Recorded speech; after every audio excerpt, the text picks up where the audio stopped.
got a squeaky voice.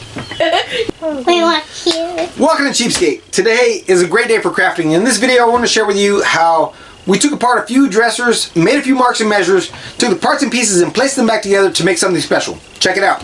Save time and space.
Fun making these videos, and I believe that taking the time to make my workspace more functional and comfortable and putting everything in front of me will help me get up and get something done.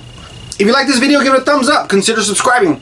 Questions, comments, critiques, suggestions, we'd love to hear from you. But more than that, we want you to get out there, find a hobby, believe in your craft, invest in your tools, and whatever you do, keep it cheap. We need to try again. Believe. I don't know if that's the sign language. I need to start learning sign language. You're gonna do it or not. But the K's like this.